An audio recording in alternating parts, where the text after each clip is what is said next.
Pudding তো সবাই খুব পছন্দ করে, বড় ছোট সবাই কিন্তু পুডিং খেতে খুবই ভালোবাসে। আর পুডিংটি যদি হয় ক্যারামেল পুডিং তাহলে তো কোনো কথাই নেই। অনেকে কিন্তু পুডিংটা তৈরি করতে গেলে পুডিংটা পারফেক্টভাবে তৈরি করতে পারেন না। আজকের এই রেসিপিটি ফলো করে যদি আপনারা পুডিং তৈরি করেন তাহলে আপনাদের পুডিংও কিন্তু একদম পারফেক্টভাবে তৈরি হয়ে যাবে। আসসালামু আলাইকুম, আমি সুরমি ইসলাম। আপনারা দেখছেন সুরমি ইসলাম চ্যানেলের রান্নার রেসিপির একটি ভিডিও। আজকে আমি দুর্দান্ত স্বাদের একটি পুডিং রেসিপি নিয়ে হাজির হয়েছি। আশা করি আপনাদের এই পুডিং রেসিপিটি খুবই ভালো লাগবে।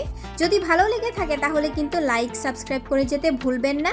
আর আমার রেসিপিটি ফুল ওয়াচ করে যাবেন, তাহলে আপনার এই প্রিয় বোনটি অনেক দূর এগিয়ে যেতে পারবে। তাহলে আর কথা না বাড়িয়ে চলুন শুরু করা যাক। বিসমিল্লাহ। আজকে আমি পুডিংটি তৈরি করার জন্য এখানে 1 কেজি পরিমাণ দুধ নিয়েছি। পুডিং তৈরি করতে কিন্তু খুব বেশি দুধের প্রয়োজন হয় না, অল্প দুধে কিন্তু আপনারা একটি পুডিং তৈরি করে নিতে পারবেন। আমি এখানে আধা কেজি করে 1 কেজি দুধ নিয়ে নিয়েছি। আমি এখানে গরুর দুধ ব্যবহার করছি, আপনারা চাইলে কিন্তু একটি গুঁড়ো দুধ দিয়েও তৈরি করে নিতে পারেন। আমি চুলায় বসিয়ে দিয়েছি দুধটা কিন্তু আমি জাল করে নেব। জাল করে কিন্তু আমি একটু শুকিয়ে নেব। আমি 1 কেজি দুধকে জাল করে প্রায় আধা কেজি পরিমাণের মতো করে নিব, তাহলে কিন্তু আমাদের পুডিংটা একদম পারফেক্টভাবে হবে এবং খেতে খুবই দারুণ লাগবে। এদিকে দুধটা কিন্তু আমি জাল করে অনেকটাই শুকিয়ে নিয়েছি। এবার দিয়ে দেব চিনি। আপনারা মিষ্টির পরিমাণ বুঝে এখানে চিনিটা অ্যাড করে দিতে পারেন। আমি এখানে প্রায় হাফ কাপ পরিমাণ চিনি দিয়ে দিয়েছি। 1 কেজি দুধের মধ্যে হাফ কাপ পরিমাণ চিনি দিলে কিন্তু আমার পারফেক্টভাবে হয়ে যায়। আপনারা চাইলে আরেকটু চিনির পরিমাণ বাড়িয়েও দিতে পারেন, যেহেতু পরে আমি ক্যারামেল করে দিব, এর জন্য কিন্তু আমাদের চিনিটা এখানে কম পরিমাণ দিলেই হয়ে যাবে। আমি চিনিটা দিয়ে ভালো করে একটি চিনিটা গলিয়ে নেব। দেখতে পাচ্ছেন আমাদের দুধটা কিন্তু অনেকটাই গাঢ় হয়ে এসেছে। আমি অনবরত নেড়ে কিন্তু চিনিটা গলিয়ে নিচ্ছি।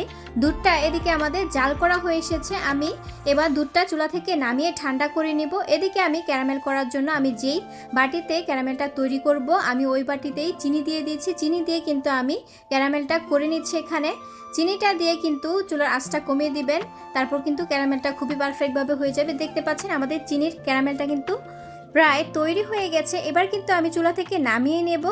আমি কিন্তু নামিয়ে এই ক্যারামেলটাকে ঠান্ডা করে নেব এক সাইডে করে রেখে। এদিকে আমি একটি বাটি নিয়ে নিয়েছি। এই বাটির মধ্যে আমি 3টে ডিম দিয়ে দিব। ডিমগুলো আমি একটি একটি করে ফাটিয়ে বাটির মধ্যে নিয়ে নিচ্ছি। এবার আমি হ্যান্ড উইক্সের সাহায্যে এগুলোকে একটু বিট করে নেব। আমি এখানে 2-3 মিনিটের মতো বিট করে নিয়ে নিয়েছি। আপনারা চাইলে 4-5 মিনিটের মতো বিট করে নিতে পারেন। আমার কাছে 2-3 মিনিটই এনাফ মনে হয়েছে। তারপর আমি যে আগে থেকে দুধটা জাল করে রেখেছিলাম এই দুধটা কিন্তু এখন কুসুম গরম অবস্থায় আছে। আমি একটু ফ্যানের নিচে দিয়ে একটু কুসুম গরম অবস্থায় করে নিয়েছি। এই দুধগুলো দিয়েও কিন্তু আমি একটি হ্যান্ড উইক্সের সাহায্যে ভালো করে মিশিয়ে নিচ্ছি। ডিমটা যদি একটু আগে ভাগে হ্যান্ড উইক্সের সাহায্যে মিশিয়ে নেওয়া হয় তাহলে কিন্তু দুধ দিয়ে মেশানোর পর আর খুব বেশি সময় লাগবে না আপনাদের একসঙ্গে মেশাতে। প্রায় 1 মিনিটের মতো মিশিয়ে নিলে কিন্তু হয়ে যাবে। এদিকে আমি আগে থেকে যেই ক্যারামেলটা বানিয়ে রেখেছিলাম এটা কিন্তু ঠান্ডা হয়ে গেছে এবং ঠান্ডা হয়ে অনেকটা শক্ত হয়ে এসেছে। এবার এই মোল্ডের মধ্যে কিন্তু আমি দুধগুলো আর ডিমগুলো যেটা মিশিয়ে রেখেছিলাম ওইটা দিয়ে দিব। এবার এগুলোকে রান্না করার জন্য আমি এখানে প্রেসার কুকার নিয়ে নিয়েছি। পুডিং বানানোর জন্য প্রেসার কুকারে যদি পুডিং বানানো হয় তাহলে কিন্তু অনেকটা সময় বেঁচে যায়। 2-3টে সিটি দিলে কিন্তু আমাদের পুডিংটা একদম পারফেক্টভাবে হয়ে যাবে। এর জন্য কিন্তু আমি প্রেসার কুকারে দিয়ে দিচ্ছি।